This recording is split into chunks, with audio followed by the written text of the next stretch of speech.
Dito sa Papa Dudut Stories, ikaw ay hindi nag-iisa.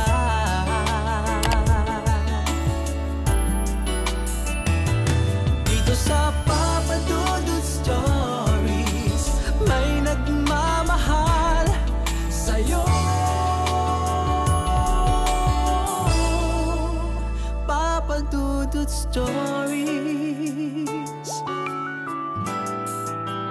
Papa Dudut Stories. Sa lahat po ng mga nakatutok ngayon, huwag pong kalimutan mag-like, mag-share at mag-subscribe. Maraming salamat po sa inyong lahat.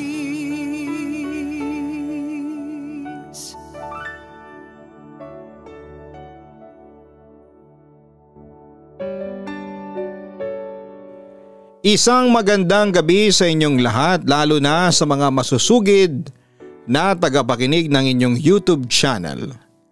Bagamat hindi ako madalas na online ay natuklasan ko ang inyong channel sa pamamagitan ng mga kaibigan kong matagal nyo ng subscriber. Sila ngang nagmungkahi sa akin na ibahagi ko raw ang aking istorya nang sa gayon ay makapagbigay ng kaunting inspirasyon sa mga taong nakakaranas ngayon ng kirot sa puso ng dahil sa pag-ibig. Siya nga pala, Papa Dudut, tawagin mo na lamang ako sa pangalang Ramal. 35 years old na sa ngayon at nagtatrabaho sa isang insurance company. Sisimulan ko ang aking kwento many years ago. Noong panahong nagbibinata pa ako, that time ay meron akong crush na isang babae, si Trish. Kaibigan at kababata ko siya. Pero noon pa lamang ay labis na ang paghanga ko sa kanya. Ngunit ang paghangang yon ay kinimkim ko dahil ayaw ko noong samantalahin ang aming pagkakaibigan. Lumipas sa mga taon at lalong tumindi ang paghanga ko sa aking best friend. At nang makapagtapos kami sa kolehiyo, ay nahubog ang paghanga ko kay Trish at nauwi yon sa pagmamahal. Pero Papa Dudut, hindi pansin o alintana ni Trish ang pagmamahal kong yon sa kanya.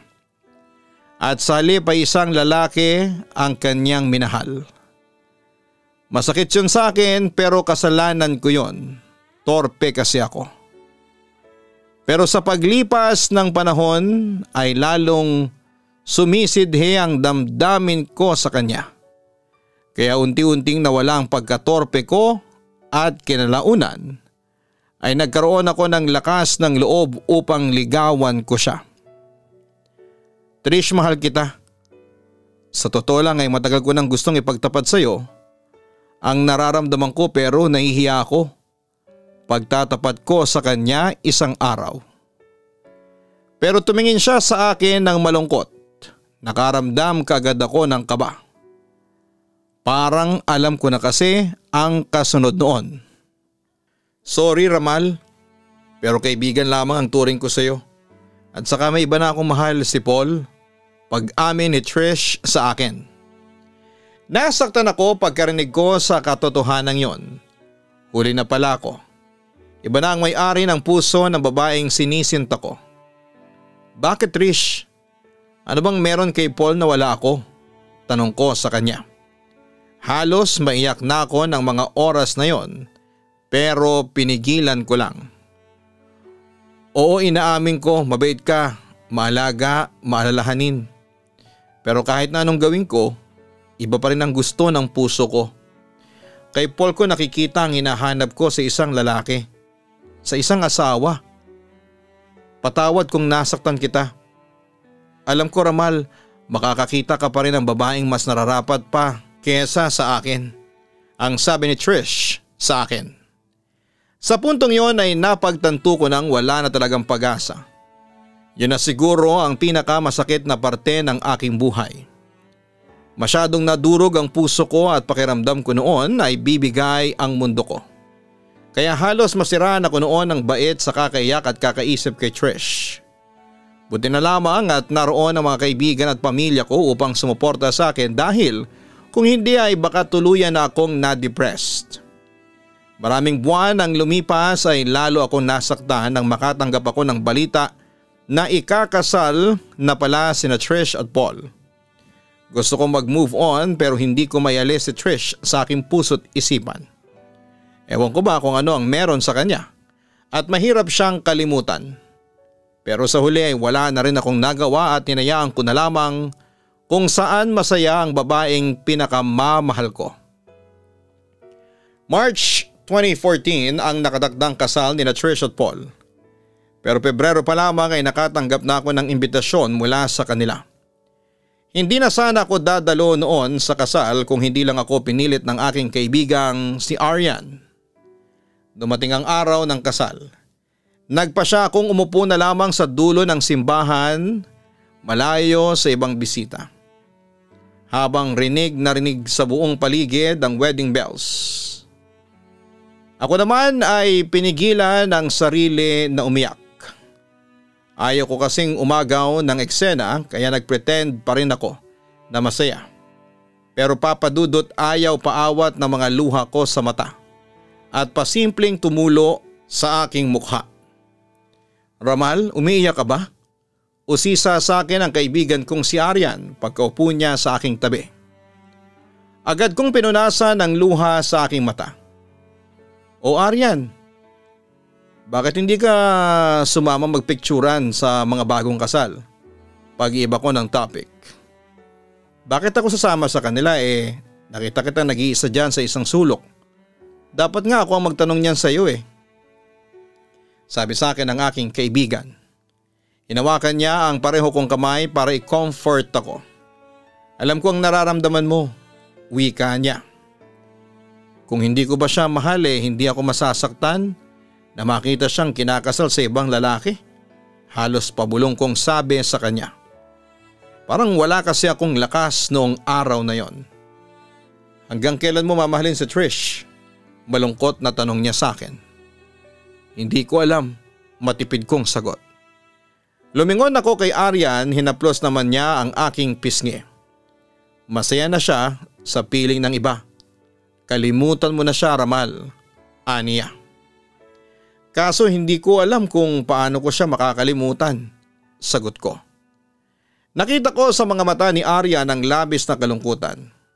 Sa totoo lang, nasasaktan ako sa tuwing nakikita kitang malungkot at nasa ganyang kalagayan. Naapektuhan ako, parang maiyak-iyak na sabi ng aking best friend. Please Ramal, learn to get away and move on. Huwag mong sayangin ang buhay mo sa puro kalungkutan, dagdag pa niya. Samantala, hindi namin namalayan ni Arian na palapit na pala sa amin ang bride and groom. Ramal, Arian, tawag ng boses ng isang lalaki. Pagkalingon ko ay si Paul pala. Halika kayo, sumama kayo dito sa picturan, tawag naman ni Trish sa amin. Agad naman kaming tumayo ni Arian at sumama sa ibang mga bisitang nagpipicturan. Ayos ka lang ba? Nag-aalalang tanong sa akin ni Trish. Napansin kasi namin ni Paul na umupo ka doon sa dulo. Ang totoo niyan, kanina pang masama ang pakiramdam ko. Ewan ko pero parang sisipunin yata ako pag sisinungaling ko sa aking kaibigang si Trish. Pero ayoko namang mawala ako sa special occasion ninyo mag-asawa. Kaya pinilit ko pa rin pumunta. Salamat Ramal at dumalaw ka sa kasal namin ni Trish. Wika sa akin ni Paul. Congratulations and best wishes sa inyo Trish, Paul. Masaya ako para sa inyo. Hanggat ko ang kaligayahan ninyong dalawa. Bati ko sa kanila. While still pretending na masaya ako ng araw na yon. Kinagabihan pag uwi sa aking condo unit ay hindi ko na napigilan noon ang umiyak. Pakiramdam ko kasi ay nawala na sa akin ang pinakamahalagang bagay sa aking buhay. Kaya pagkatapos ng kasal na yon ay hindi na ako nagpakita pa kay Trish. Nasasaktan lamang kasi ako sa tuwing nakikita ko siyang masaya kasama ang kanyang asawa. Sinubukan kong mag-move on papadudot pero hindi ko magawang kalimutan si Trish. Kahit na maraming babae ang na-meet ko ay wala ni isa sa kanila ang nagpapukaw ng aking isipan. Si Trish lamang kasi ang babaeng first love at last love ko. Samantala isang araw ay napagpasyahan naming mag-mall at manood ng sine ni Aryan. Sagot daw yon lahat ng kaibigan ko. Para naman daw sumaya ulit ang buhay ko. Nauna na akong dumating sa meet-up place namin sa isang coffee shop sa loob ng mall, Papa Dudut. Ramal? Tawag sa akin ang babae. Nang lumingon ako, laking gulat kong si Trish yun. Agad ko naman siyang pinaupo muna sa harapan ko, total. Wala pa naman si Aryan. Kumusta ka na? Bakit hindi mo kasama ang asawa mo? Tanong ko sa kanya. Nasa work si Paul. By the way, kagagaling ko lang sa clinic kasi nagpa-check up ako. Sagot sa akin ni Trish. Check up? Bakit? Nag-aalala ang tanong ko. May nararamdaman kasi akong kakaiba sa katawan ko. Lalo na sa pag-ihi ko kaya nagpa-check up ako. Hihintayin ko pang resulta ng test sa akin sa next week. Kwento niya sa akin. Ganon ba? Mag-ingat ka Trish, ang sabi ko. Hindi ko maalis na mag-alala ng sobra para sa kanya. Don't worry Ramal, magiging okay lang ako. Pagagarantiya ni Trish sa akin. Pagkatapos noon ay marami kaming pinagkwentuhan ni Trish. Simula nung magpakasal sila ni Paul. Kitang-kita ko talaga sa kanya na masayang-masaya siya sa piling ng kanyang asawa. Hanggang sa mapunta ang usapan namin kay Aryan. Kumusta naman kayo ni Aryan? Tanong sa akin ni Trish. Eto, going stronger pa rin ang pagkakaibigan namin ni Aryan. Mamaya nga manonood kami ng sine. Nagaya kasi siya dahil nakakuha ng libreng producer's pass na galing sa work niya. Paglalahad ko. What do you think of Aryan? Tanong pa sa akin ang babaeng lihim kong iniibig. Maganda, sexy, jolly, kalog, mabait, maalalahanin at saka mapag-alaga, sagot ko. Wala ka bang nahahalata sa kanya? Usisa pa ni Trish sa akin. Nahahalatang ano? Naguguluhang tanong ko. Ang hina rin ang pakiramdam mo no? May gusto sa'yo si Aryan, pag-amin ni Trish. Nagulat naman ako sa sinabi niyang yon. Nararamdaman kong may gusto sa'yo si Aryan. Babae rin ako. Dagdag pa nito. Papadudot napaisip ako ano bang nararamdaman ko para kay Aryan. May espesyal kaya akong nararamdaman para sa kaibigan ko. Posible kayang sa kanya ko mabaling ang pagmamahal ko kay Trish. Napabuntong hininga ako. Sa ngayon kaibigan pa lang nararamdaman ko para kay Aryan. At tingin ko naman ay pareho naman kaming masaya sa ganong setup. Sagot ko kay Trish. At saka hindi pa ako handang makipagrelasyon. Takot na kasi ako masaktan. Pagtatapat ko pa. Papadudot bagamat masakit sa akin na makita si Trish. Sa piling ng ibang lalaki ay nagpaka-ipokrito ako. Pinilit ko sa sarili ko na maging masaya para kay Trish. Kahit na deep inside ay nadudurog na ang puso ko. Sa kabilang banda ay napapawi ang mga lungkot at sakit ng puso ko sa pamamagitan ni Aryan. Siya ang karamay ko sa tuwing nakakaramdam ako ng pangungulila kay Trish. Sumasaya ang buhay ko dahil kahit papaano, dahil yon sa effort ni Aryan.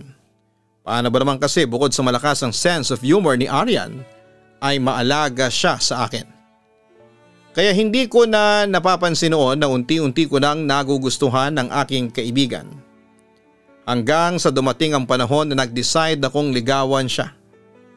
Nagbabaka sakali kasi ako na sa pamamagitan ni Aryan ay makalimutan ko ng tuluyan si Trish. Kaya matapos ang isang buwan na ligawan ay sinagot ako ni Aryan. Masaya na sana ang relasyon namin ni Aryan nang muling bumalik si Trish sa eksena.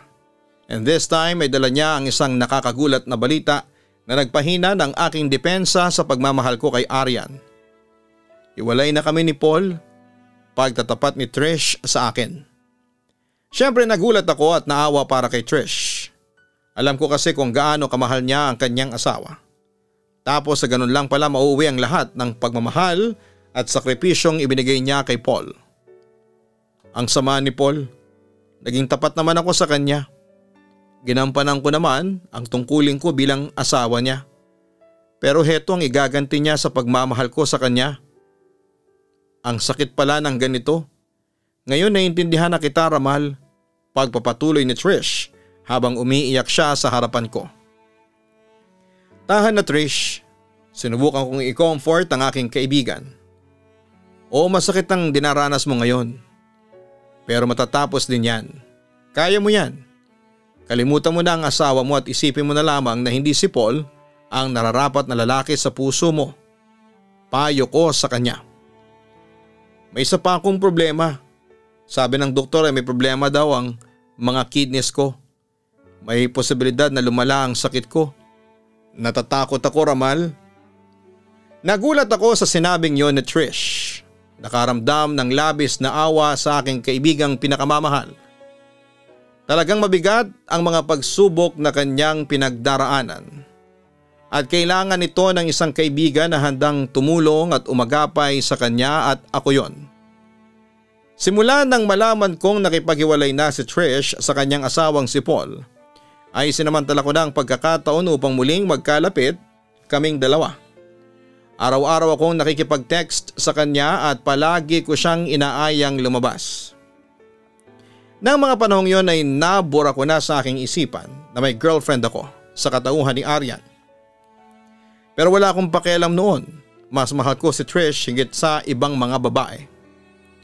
Dahil sa pagiging sobrang close namin ni Trish ay nakahalata na ang aking girlfriend. Nagtalo kami ni Aryan hanggang sa mauwi kami sa cool off. Pero papadudot wala akong pakialam noon. Sapagkat ang importante lamang sa akin ay matutunan akong mahalin ni Trish.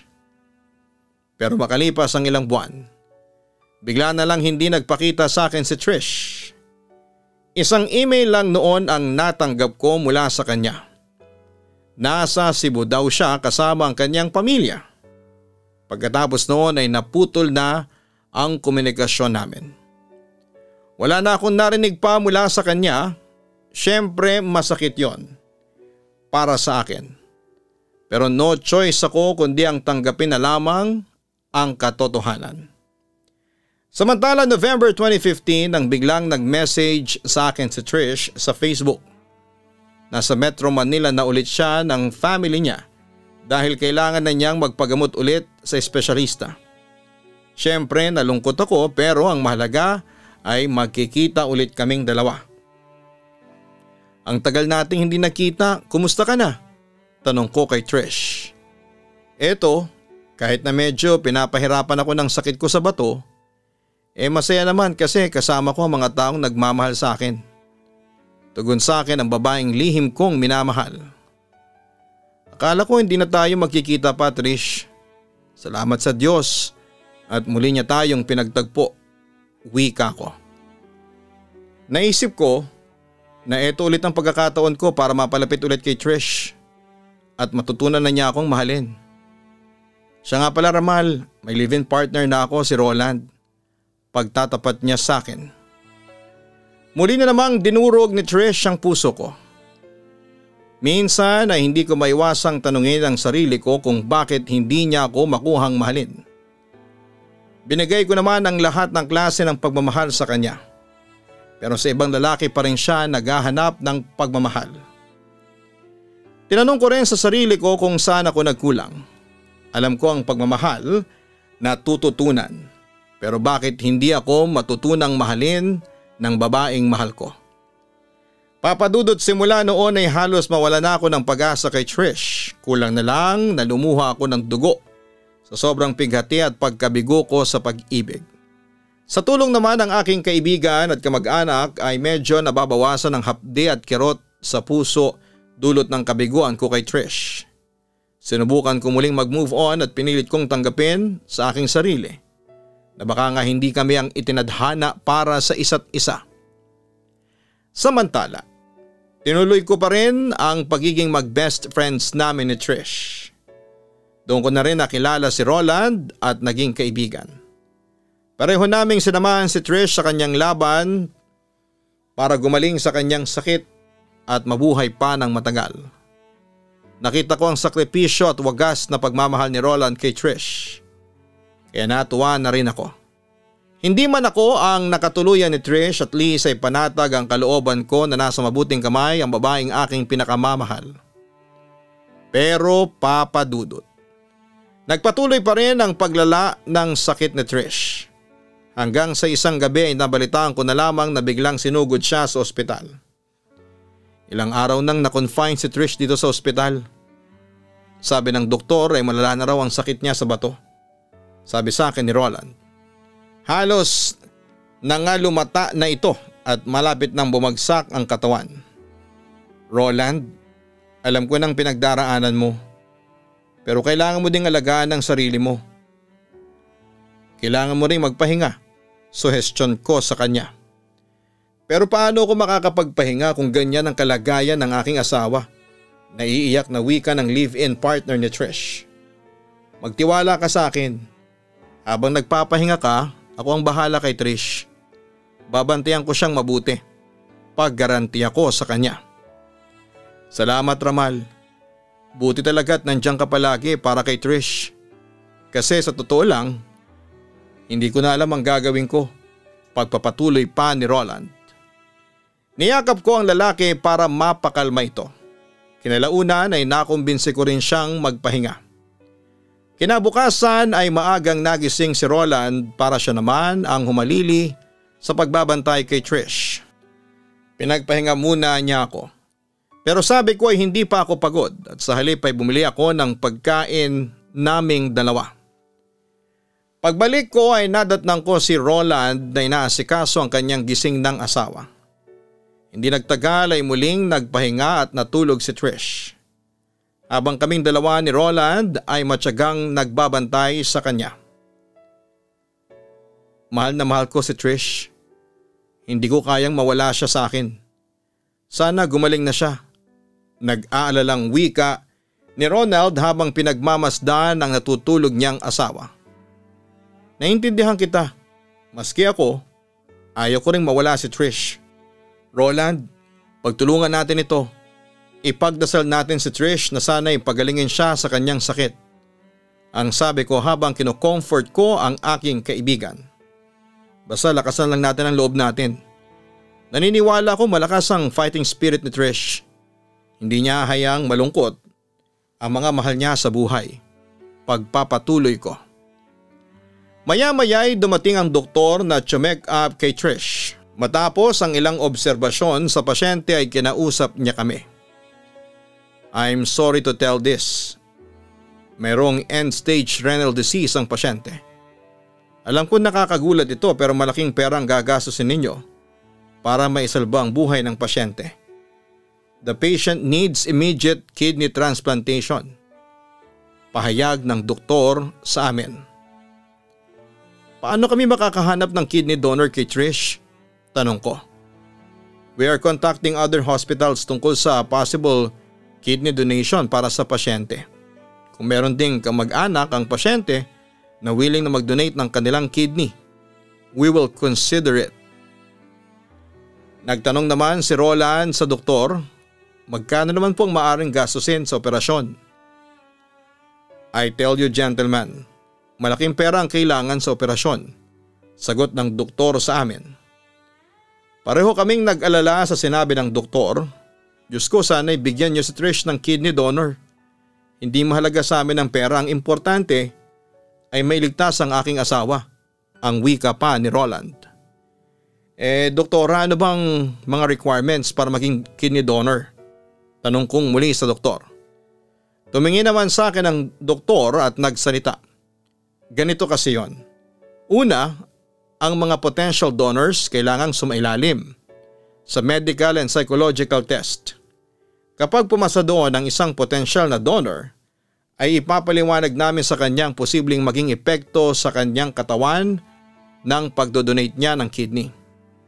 Kung okay na ang lahat, saka lamang isasagawa ang kidney transplant sa pasyente, paliwanag niya. Napatingin ako sa natutulog na si Trish. Ramdam ko ang hirap na pinagdaraanan niya. At dahil sa nananaig pa rin ang aking pagmamahal sa kanya kaya isang desisyon ang aking ginawa. Handa akong maging kidney donor niya. Napalingon si Roland sa akin at hindi makapaniwala sa kanyang narinig mula sa akin. Sigurado ka, Ramal? Kung papasa ako sa mga isasagawang test, sige, pumapayag ako maging kidney donor ni Trish para matapos na ang pagsubok na ito sa buhay ninyong dalawa. Paliwanag ko kay Roland. Nakita kong halos mangiyak-iyak si Roland. Salamat, Ramal. Kaano-ano niyo po ba ang pasyente? Tanong ng doktor sa akin. Matalik na kaibigan ako ni Trish, sagot ko. Sige ho, ihanda niyo na ang sarili ninyo sa mga test at simulan na natin yon as soon as possible. Wika ng doktor sa akin.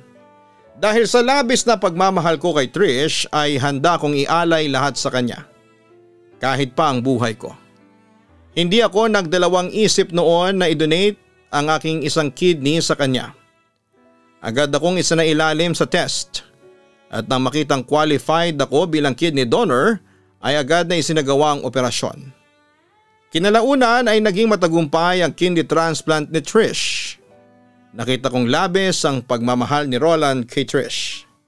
Hindi matatawaran ang pag-aalaga at sakripisyo niya sa pinakamamahal niyang babae. Oo, inaaming kong nakaramdam din ako ng inggit kay Roland sapagkat mahal siya ni Trish at hindi ako. Pero hindi ko na rin pinalaki pa ang inggit na yon sapagkat nakita ko naman kung gaano kamahal nila ang isa't isa. At that point, Papa Dudut, ay naunawaan ko na ang salitang pagpaparaya. Sa kabilang banda ay nagulat na lamang ako isang araw nang muling magsalubong ang landas namin ng ex kong si Arian. Ngumiti siya sa akin at ramdam ko pa rin ang init ng pagmamahal nang yakapin niya ako. Ramal, namiss kita. Kumusta ka na? Balita ko ay naoperahan ka daw. Wika niya na halatang nag-aalala. Huwag ka mag-alala, Arian, ayos na ako. Nagkwentuhan kami pagkatapos. Napag-usapan namin na kaya ako inoperahan dahil nag-donate ako ng kidney kay Trish. Ang swerte naman ni Trish. Wika niya na may halong inggit. Mahal na mahal siya ng lalaking mahal ko. Napatingin ako kay Arian. Mahal mo pa rin ba ako sa kabila ng lahat ng nagawa kong kasalanan sa iyo? Tanong ko sa kanya. Wala nang lalaking makakapantay para sa iyo. Ikaw lang ang mahal ko. Handa ako magsakripisyo at maghintay. Umaasa pa rin ako na balang araw ay mamahalin mo rin ako. Hihintayin kita, Ramal. Ang pagtatapat ni Arian na mahal pa rin niya ako ay lalong nagpagulo sa aking isipan.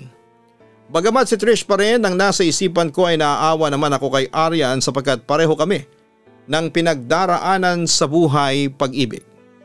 Pero ayaw ko naman siyang gawing panakipbutas kaya minabuti kong itigil ang komunikasyon ko sa aking ex-girlfriend. Hanggang sa mabalitaan kong pumunta si Arian sa Canada. Pero bago siya umalis ay nagpadala siya sa akin ng liham na dadalhin niya ang pangako niyang hihintayin ako. Sa kabilang banda ay nabalitaan kong na-confine ulit si Trish sa ospital isang buwan matapos ang matagumpay na kidney transplant. Agad akong napasugod upang alamin ang kalagayan ni Trish. At kinalaunan ay napagtanto kong maayos na ang kalagayan nito. Kaya habang nasa ospital si Trish ay madalas ko siyang dalawin at kumustahin. Eto, mabuti ng pakiramdam ko. Although patuloy pa rin sa pag-inom ng gamot. Sabi kasi ng doktor sa akin, 3 buwan pa raw ako na magme-medication dahil nasa crucial stage pa rin ako. May posibilidad kasi na i-reject pa ng katawan ko ang bago kong kidney. Si Roland naman bumili ng gamot sa butika. Sagot ni Trish sa akin. Pero ang mahalaga, mabuti ng pakiramdam mo ngayon. Alam kong gagaling ka rin ng tuluyan. Marami ang nagmamahal sa'yo, sabi ko sa kanya. Ramal, nabalitaan kong ikaw raw ang kidney donor ko. Salamat ha. Isa ka talagang tunay na kaibigan. Utang ko sa iyo ang buhay ko. Walang anuman yun, Trish. Basta tatandaan mong kahit buhay ko ay handa kong ialay para sa iyo. Maya-maya ay nakita kong lumungkot ang ekspresyon ni Trish. Sa totoo lang ay nagigilty ako kasi sobrang bait mo sa akin. Guilty ako in a sense na hindi ko maibigay sa iyo ng buo ang puso ko. I'm sorry, Ramal. Aniya. Wala kang dapat na ikasorry, Trish. Oo, inaamin ko na mahal pa rin kita. Pero tanggap ko na rin na kahit kailan ay hindi magiging tayo, ang sabi ko sa kanya. Sabay ngiti, patunay na hindi na ako nasasaktan. Alam mo, ang swerte mo dahil nakatagpo ka na rin ng lalaki magmamahal sa iyo ng tapat. Palagahan mo si Roland dahil bibihira lang ang lalaking katulad niya. Hangad ko ang kaligayahan ninyong dalawa, bilin ko pa sa kanya. Naiiyak na napangiti sa akin si Trish pagkatapos ay niyakap niya ako ng mahigpit. You're one of a kind. Napakaswerte ng babaeng nakatakda para sa iyo, ang sabi pa niya sa akin. Tumango ako at gumanti ng yakap sa kanya. Yun ang huling beses na mayayakap ko ang babaeng pinakamamahal ko. Pagkatapos noon ay masaya akong nagpaalam kina Trish at Roland. Kasabay ng pamamaalam ko ay iniwan ko na rin ang lahat ng feelings ko para sa kanya. Nagpatuloy pa rin naman ang komunikasyon ko kay Trish hanggang sa huling buwan ng taong 2018 kung saan ay nagpakasal na sina Trish at Roland. Saglit lang akong dumalo sa kasal pero umalis din para bigyan ng moment ang dalawa. At doon ko na-realize na tapos na ang yugto ng aking kabaliwan para kay Trish. At totoong masaya na ako para sa bagong kasal. Sa kabilang banda naman, taong 2019 ay nagulat na lamang ako nang tawagan ako ni Aryan para ibalitang muli siyang uuwi ng Pilipinas. Nanumbalik ulit ang friendship naming dalawa tapos ay nalaman ko na nag-apply at natanggap siya sa opisinang pinagtatrabahuhan ko. Lalo kami nagkalapit ni Aryan. Hanggang sa unti-unting na-develop ang feelings namin para sa isa't isa. Samantala dumating ang kaarawan ni Aryan at sinelebrate namin yon sa roof deck ng kanilang bahay sa Antipolo. Isang malaking sorpresa din ang hinanda namin ng mga pinsan niyang kaklose ko. Ang buong akala ni Aryan ay hindi ako makakarating dahil ang alibay ko. Kunwari ay pupunta ako ng probinsya para bisitahin ang aking mga magulang. Pero laking gulat niya na may malaking gift box ang dumating at dinala ng mga pinsan niya sa roof deck. And you guessed it right, ako ang laman noon. Kaya laking gulat ni Aryan nang lumabas ako sa gift box holding a bouquet of flowers. Happy birthday Aryan! Bati ko pa sa kanya. Nakita ko sa mga mata niya ang labis na kasiyahan nang makita ko. Akala ko, Ramal, hindi ka makakarating sa special day ko, aniya. Pwede ba yun? Wala ako sa special day ng special someone ko? Siyempre hindi. Napatingin ang seryoso sa akin si Aryan. Special someone? Gusto niyang maklarify ang narinig niya mula sa akin. Ano bang wish mo ngayong birthday mo? Tanong ko sa kanya. Any wish, malay natin magkatotoo ngayong special day mo. Napangiti sa akin si Aryan. Isa lang naman ang wish ko panimula niya. Nasana'y mahalin na ako ng lalaking pinakamamahal ko. Kahit yun lang ang matupad ay masaya na ako. Dagdag pa niya.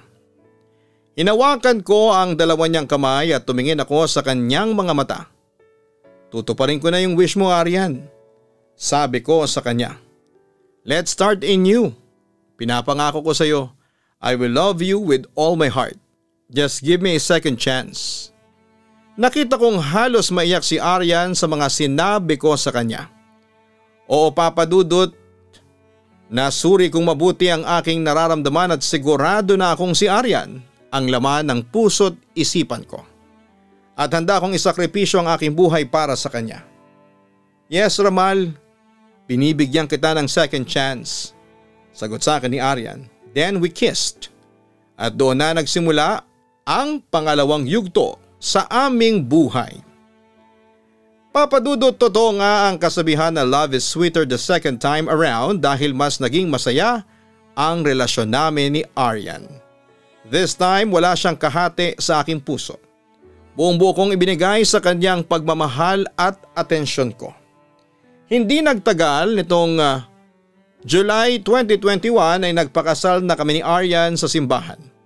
Bagamat konti lang ang aming bisita dahil nga sa strict rules ng gobyerno ngayong may pandemic ay nairaos pa rin namin ang aming dream wedding.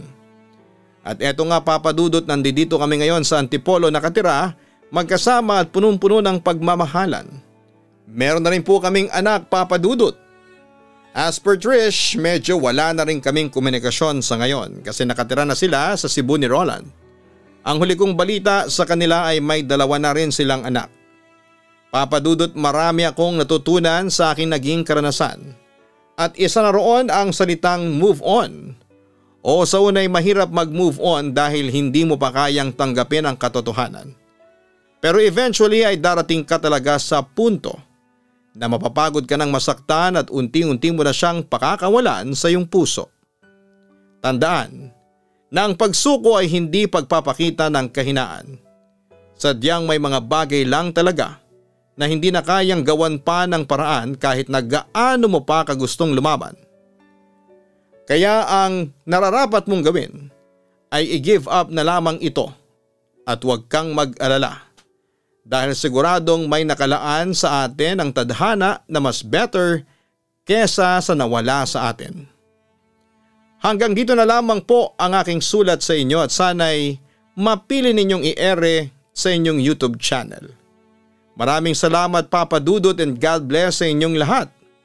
Lubos na gumagalang at nagpapasalamat, Ramal. Mga kaibigan, napakinggan po natin ang kwento ni Ramal na mula pa sa Antipolo, Rizal. Ang puso ng tao ay hindi napapagod magmahal. Pero ito ang tatandaan nating lahat. Hindi nga napapagod magmahal pero napapagod tayong masaktan. At sa kwento natin ngayon, may mga bagay o tao talagang hindi nakalaan para sa atin. Ano man ang hiling na mapunta sila sa atin, kailangan natin yung tanggapin at tulad din ng sinabi ni Ramal sa kanyang huling bahagi ng kanyang liham. Tandaan natin na kung may nawala man sa atin ay siguradong may nakalaan na mas karapat dapat para sa atin because God knows what is the best for us. Maraming salamat, Ramal, sa pagbabahagi mo ng iyong kwento sa ating programa at sa mga listeners natin na may katulad na sitwasyon ni Ramal. Magsilbisa ng inspirasyon ng kwento natin ngayon. Muli ay congratulations sa inyo ni Arian at naway magpatuloy ang pagdating ng blessings sa inyong buhay. Huwag kalimutan na hanapin ang Kaistorya Horror YouTube channel at mag-subscribe. Ganon din sa Gianna Vlogs, yan po ang aming family vlogs. Sana po isuportahan po ninyo ang Gianna Vlogs. Maraming salamat po sa inyong lahat.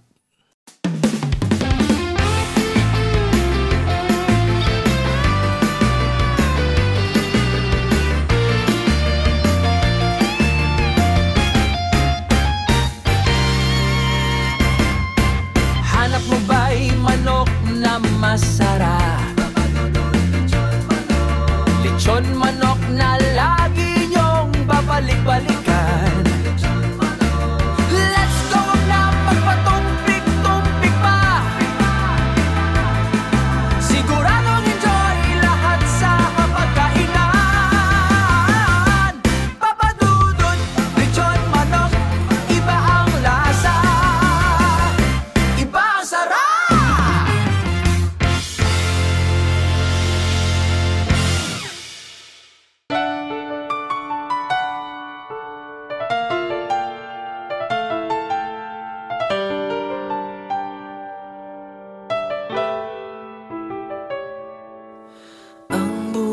Ay mahiwaga, laging may lungkot at saya. Sa Papa Dudut Stories, laging may karamay ka.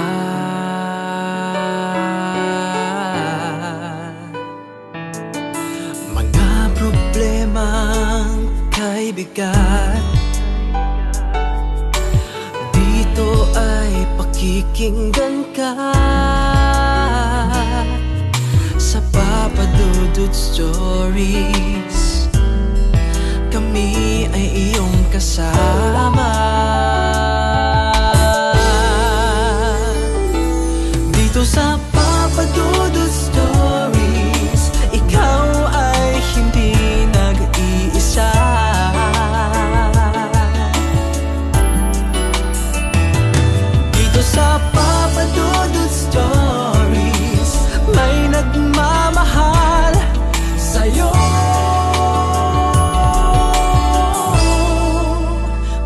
Papa Dudut Stories. Papa Dudut Stories.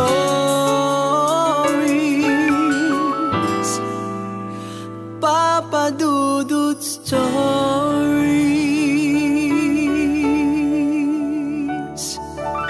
Hello mga ka-online, ako po ang inyong si Papa Dudut. Huwag kalimutan na mag-like, mag-share at mag-subscribe. Pindutin ang notification bell para mas maraming video ang mapanood ninyo.